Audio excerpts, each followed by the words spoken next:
Hello, investors and traders, and welcome to the weekly market report. I'm AJ Monte, and this is a one-year daily candle chart of IWM. That's the Russell 2000 ETF. And as I do each and every week, I've left my lines on the chart from last week's report to see how the targets worked out. And I think it's safe to say that I was about 4 days early on my forecast of a bounce. Last week, I drew this line in place after the previous week's forecast was to the downside. And what I'm going to do, because the pivot started actually yesterday, although that volume is pretty weak, I do believe that next week we'll get up to the 185.98 level, which, by the way, happens to match up with this blue line, which is the 20-period moving average. In addition to that moving average, we have this horizontal line, which was the support level that was broken late April. And this former support will most likely act as resistance here. So if you're long the market, you still have to use good risk management strategy, because the most that I would look for next week is a rally up to that, and then we could see a possible lower low as we enter into June. So be really careful. I have not called an end to the bear market. We're in full force. And if you go back a couple of weeks and listen to my weekly market report, you'll find that I broke up the bear market and how it works in stages. There's 3 stages to a bear market, and we're just getting warmed up into stage 1 or phase 1 of the bear market. So this is where we're going to most likely see resistance. To reiterate, again, for the short-term traders, my short-term target is the same as it was last week at 185.98, and I'm just going to keep that right there. Now, if I move on over to the Qs, the tech sector got hit pretty hard. Apple's getting hit, and a lot of tech stocks right across the board, Microsoft and such. Again, the forecast for the bounce was early. We started to see that yesterday instead of Monday. I'm keeping this line in place as well as my target 317.17.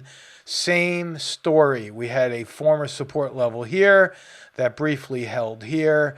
It broke here, and now guess what? It matches right up with that 20-period moving average as well. So once we get up to that level, it's very important that you keep an eye on the volume, because if the volume continues to drop as the prices continue to rally, that's a sign of a weak rally, or the sign that the buyers are losing some of that momentum. I think what we saw today right across the board towards the end of yesterday and even the end of today was mostly short covering and to the weekend. And I don't know of many short traders right now that are willing to hold a short position over the weekend. So closing that makes a lot of sense for those folks as they move to cash. So that is the QQQ. Now, if we look at the diamonds, this was a little bit more of a dramatic sell-off. I guess you could say it did not even hold that support level.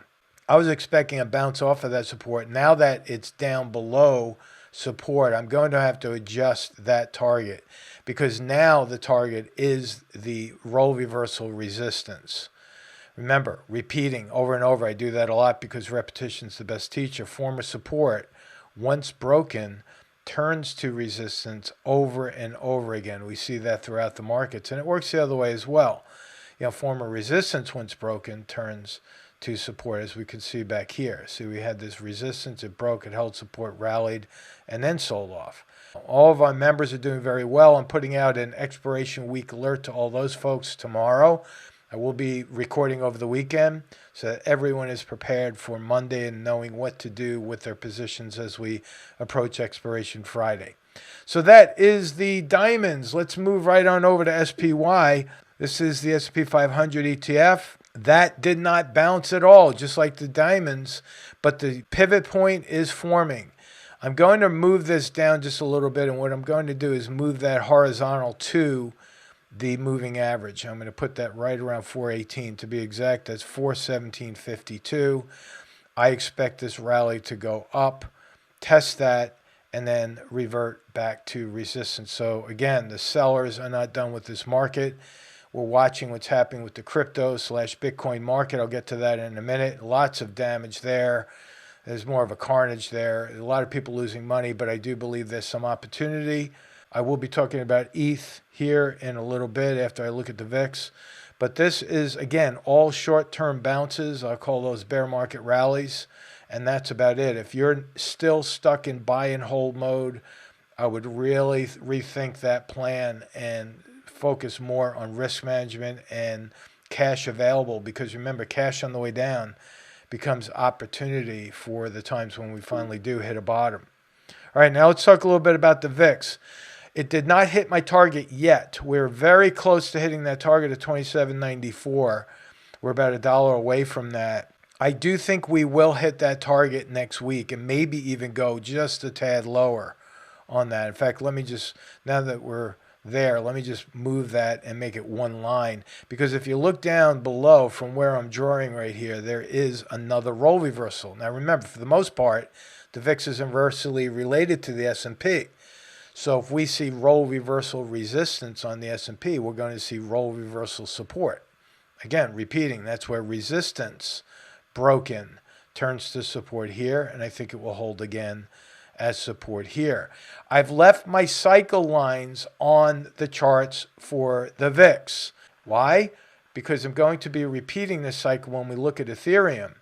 Look at the last year here. You'll see that every single time the VIX got to that cycle low, it rallied.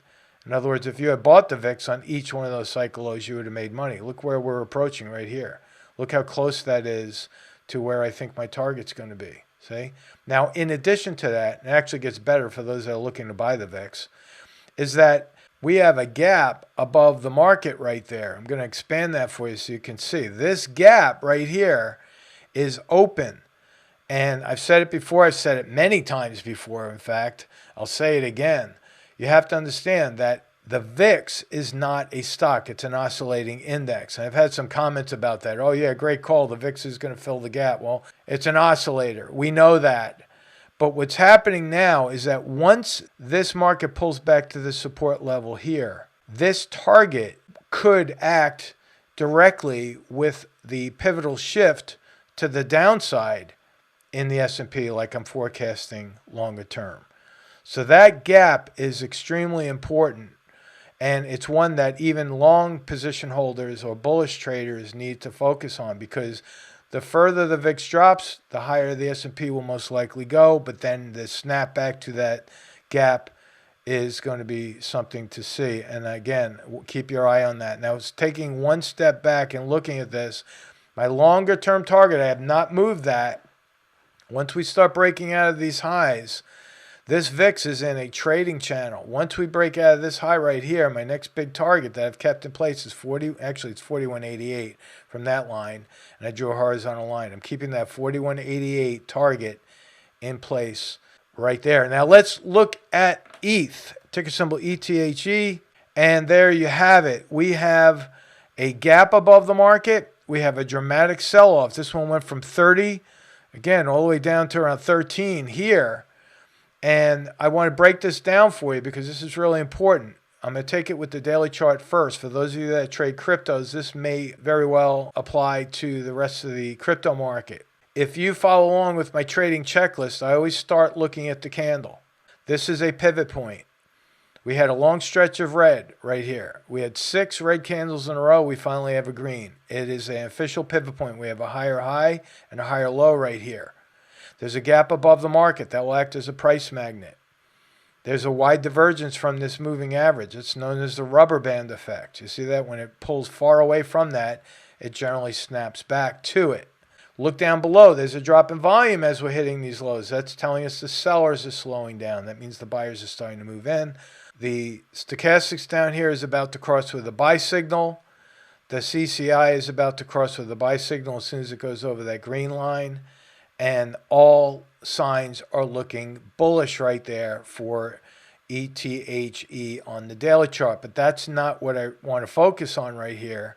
I want to look at the weekly chart. Look at this. Remember these cycle lines that I brought up for the VIX? Well, you could do the same thing. I don't know what platform you're using, but this is a Thinkorswim platform. I'm using cycle brackets. For those that go to stockcharts.com, there's a cycle finder and buried in there somewhere in one of the links. But what you want to look for here are the lows. A cycle is measured from low to low. You see this? From low to low. Now, if you look at what's happening right here, I'll take my drawing tool out. In the past 3 years, had you bought on any one of these cycle lows, any one of them, you would have made money. Look where we are right now. We're exactly at a cycle low. So, although ETH does not have a whole lot of history to it so far, that track record is 100% accurate. And we're right at that cycle low. That's number one on the weekly chart. Number two, you're right at this point of support that if we are able to break out, and I think we will, and I'll show you why in a moment. If we break out of that low, can make that a little bit lower, right on the lows. We break out of that low, then this could very well act as support again. Now, zooming in just a tad more, look at the weekly chart. We have a gap above the market right there. You see that? The cycle lines didn't match up with my expansion, but that is a gap. Let me use my magnifying tool for that. See that gap? Now again, going back in history, if you look at the gaps on the weekly chart on Ethereum here, 100% of the gaps have filled, even to the downside. Here's one that went gap down, it filled the gap. Here's a gap up, it filled the gap. Where's another gap? We have an open gap here. We have an open gap here with the cycles on a low and with all the bullish signals coming in on a daily chart. Now, I do not have a position in Ethereum. I have some positions, light positions in crypto and Cardano and such, but I'm not a big investor. I just trade in and out of it. Now, if you decide to buy this anywhere in this area right here, you have to manage risk. You have to put your stop somewhere below these lows. You give it room to breathe, but you can't hold on and say, okay, I'm down a little bit. Let me see what happens tomorrow. No, you have to get in there and manage risk, just like any of the other positions that you might hold. That's it for ETH and the general markets, but I have one more I want to talk about, and that's silver. Many of you know I hold a big position in SLV and physical silver. This is a weekly chart for SLV, and it is right at a key support level on the weekly chart. And look at the daily chart. We have this beautiful green candle here today. Oscillators are going up, gaps above the market. It's in a beautiful trading channel, just like this. Now, I was talking to one of our clients named Nick, who told me something about himself that I found very interesting. He is a numismatist, and he was telling me about silver, and he said, did you hear about what the mint is doing? I said, no. He told me about an article out there, and I dug a little bit deeper and found that the U.S. Mint, check this out. I'll put a link to this article in the description box. The U.S. Mint is not going to be stamping any of the Morgan dollars, peace dollars. Why? They're running out of silver. There's silver shortages here. See this? Now, with that said, if you go back and look at the silver chart, you have to also understand that the silver miners are actually pulling silver out of the ground at a higher price than where you can buy it in the open market right now. And with the cost of fuel going up, which it is, especially diesel, check out the diesel fuel here according to AAA. Diesel and all the other fuel grades are on the rise. These are all uptrends right here. As the cost of diesel, which by the way is one of the biggest expenses for miners, as that continues to rise, they're going to start cutting production because it becomes too expensive to pull it out of the ground. I mean, let's face it, what are they going to do? Pull it out of the ground at 23 and sell it in the open market at 20? They'll pull back on production just like the oil drillers in Texas pulled back when prices dropped too far as well. So this is what we have in silver. Keep your eye on the charts. I still love it. I buy the physical silver. I use Provident metals. I'll put that link in the description box as well.